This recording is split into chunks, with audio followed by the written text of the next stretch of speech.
Illum il-Knisja tibda iż-żmien tal-Avvent. Il-kelma Avvent hija kelma Latina li tfisser miċċja. Għandha l-oriġini tagħha fl-istorja ta' Ruma. Meta l-Imperatur Ruman kien ikun rebaħ xi belt jew xi art, xi biċċa art oħra ma' dak li diġà kellu l-Imperu Ruman, imperu kbir, fi żmien Ġesu, kien jibgħat il-messaġġiera tiegħu, kien jibgħat għaddejja l-Imperatur qablu fil-belt fejn ikun dieħel u jgħidu Adventus, Adventus, Adventus, ġej, ġej, ġej. U allura kienu joħorġu n-nies ferħanejn għaliex? Għax l-Imperatur warajh normalment kien ikollu l-priża, kien ikollu l-affarijiet, il-persuni, oġġetti li kien ikun sera uħa mill-belt li jkun rebaħ. U dik il-belt fejn ikun dieħel kienet gawdi propju minn dak il-frott kollu li jkun ġabar, minn dak il-ġejt kollu li jkun akkwista l-Imperatur u s-soldati tiegħu fil-gwerra li tkun għaddiet. U allura Adventus, Adventus għan-nies kienet tfisser festa. Ġej l-Imperatur jagħmlilna festa. Ġej l-Imperatur u jagħtina ħafna ġejt. Ġej l-Imperatur u aħna se nkunu kuntenti.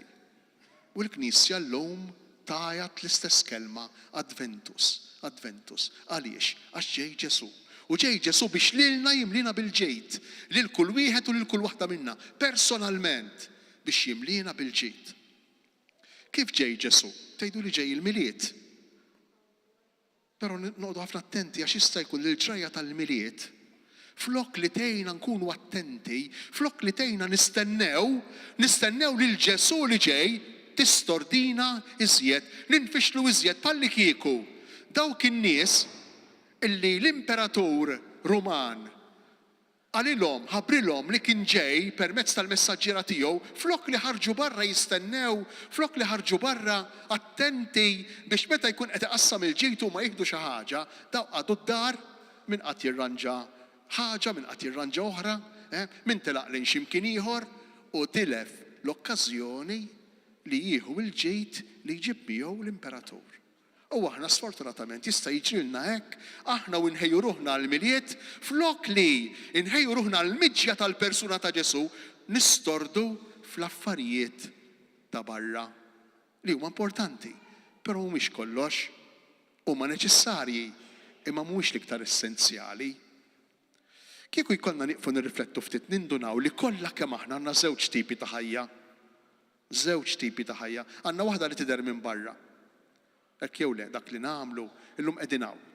Tajjeb. U hemm oħra ta' ġewwa, forsi nqiegħed hawn u moħħi qiegħed fil-kuker li ħallejt ixel. Nittama li ma fakkarx xi ħadd li ħallejt il-kuker li ħalla l-kuker jixel. Jista' jkun li qiegħed hawn u forsi moħħi qiegħed x'imkien ieħor. Jista' jkun li nkun fuq ix-xogħol, tajjeb, imma min barra li der kuntent ferħan bħal imċarrat minn widna sa widna imma mbagħad għandi dwejja akbar ġewwa fija. Jista' jkun li qiegħed nixrob f'bar x'imkien jew niekol jew niddeverti imma mbagħad il-ħajja tiegħi interjuri, il-ħsibijiet tiegħi u s-sentimenti tiegħi ma jaqblux ma' dak il-mument.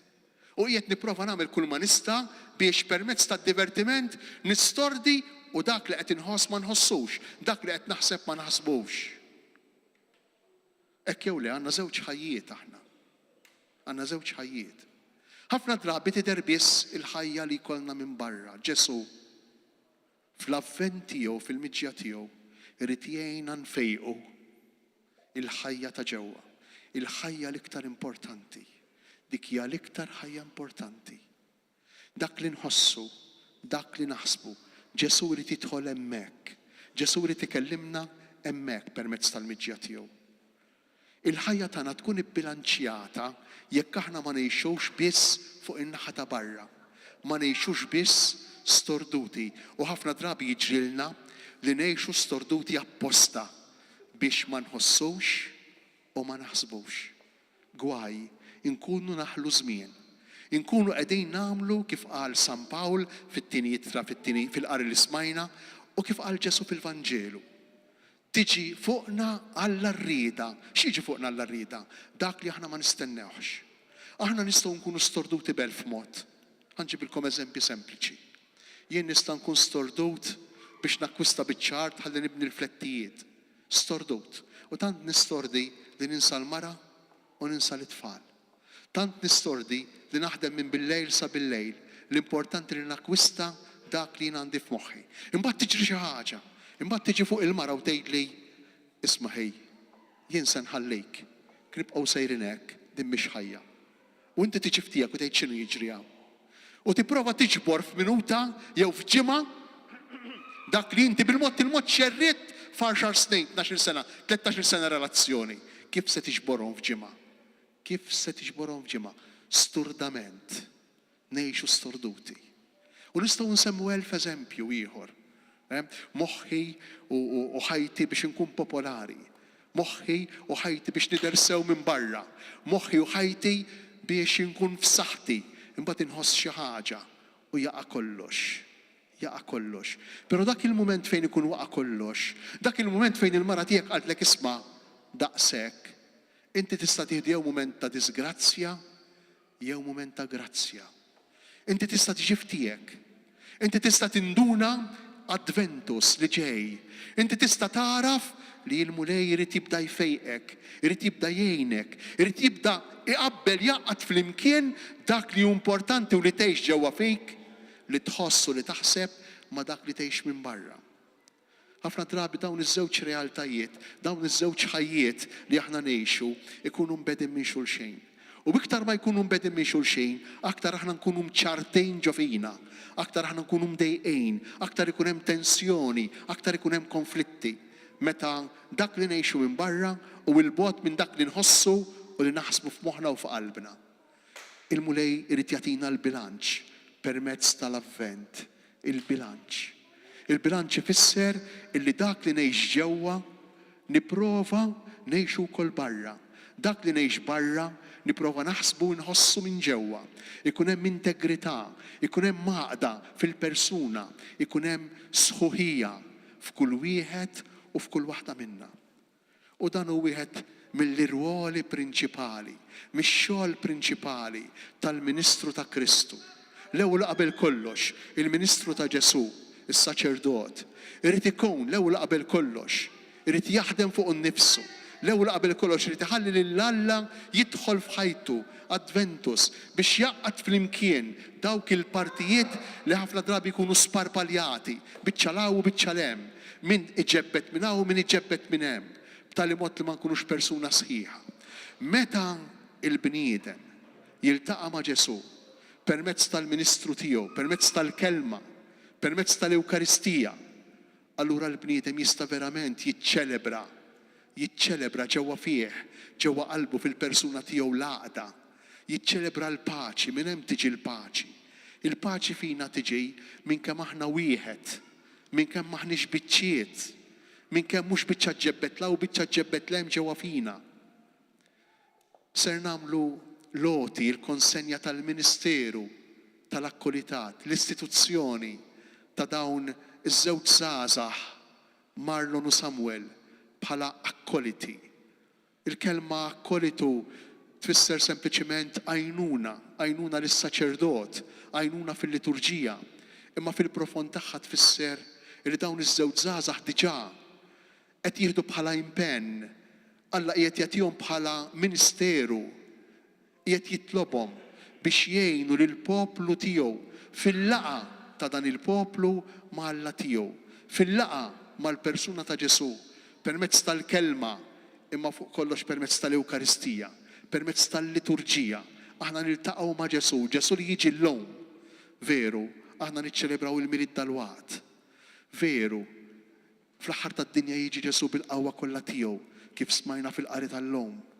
Però veru wkoll li Ġesu jiġi issa. Niċċelebraw tassew il-milied, inkunu preparati tassew għall-aħħar tad-dinja, għat-tieni miġja ta' Ġesu, daqskemm aħna kapaċi llum ngħixu il-miġja ta' issa. Ġesu jiġi issa. Kif jiġi issa? Ġesu jiġi permezz tal-kelma li għadna kif smajna. Ġesu jiġi bl-Ewkaristija, dan hu ġismi, dan hu demmi. Ġesu jiġi f'ħija foħti fil-bżonn li jiena rrid nisma', li jiena rrid ngħin, li jiena rrid nissapportja, li jiena rrid insostni, li jiena rrid infejjaq. Ġesu jiġi f'dawn it-tlet miġijiet issa. U aktar ma ngħixu l-avvent tal-mulej illum permezz tal-kelma, l-Ewkaristija u l-karità, aktar niċċelebraw bil-kbir il-mirijiet. Aktar niċċelebraw bil-kbir u nistennew bit-tama lill-mulej Ġesu illi jiġi biex jieħodna miegħu fil-glorja fl-aħħar tad-dinja. Alla ħares qatt, dan iż-żmien tal-avvent iservi biex nistordu. It-tisjien sabiħ, tagħmlu sew iż-żejnu. Nagħmlu sew inżejnu, però noqogħdu attenti. Ħafna drabi nżejnu mingħajr Ġesu. Mingħajr Ġesu mhux biss fil-ħsieb u fil-moħħ issa u fil-qalb. Mhux biss fil-ħsieb u fil-qalb, imma mingħajr Ġesu anki mingħajr l-istatwa ta' Ġesu. Mingħajr l-istatwa ta' Ġesu. Araw fil-ħwienet, f'ħafna ħwienet. Tisjien magħmul ħafna drabi anki minna stess. Ġesu le. Jekk diġà minn barra Ġesu tbiet. Aħseb wara mill-qalb u mill-moħħ Ġesu kemm se jitbiet iktar. Ġesu kemm se jkun il-bogħod minna fil-miriet. X'jiswa li tiċċelebra tieġ mingħajr l-arajjes, x'jiswa? Kieku jkollok tmur f'tieġ int u l-arajjes jisparixxu. X'tgħid kieku? Kieku x'tgħid? X'taħseb? Imma hekk qed jiġri fil-miriet. Hekk qed jiġri fil-miriet. U maħniex nindunaw. Alla jbierek bl-aċċettazzjoni forsi muta tagħna. Isu ma jiġri xejn. Ġesu telaq bil-mod il-mod, jew batnieh keċċejnieh bil-mod il-mod, mill-avvent u mill-miliet, u aħna hawnhekk ngħidu Adventus, ejja mulej Ġesu. Ejjew nqumu ftit fuq tagħna u nkunu verament attenti kif jitlobna l-Vanġelu tal-lum. Ejjew naħsbu u nirriflettu. Aħna li aħna nies maturi u intelligenti. Ejjew narfu x'aħna nagħmlu.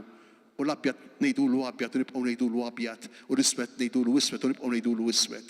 Aħna li aħna Kristjani, aħna li aħna ta' Ġesu.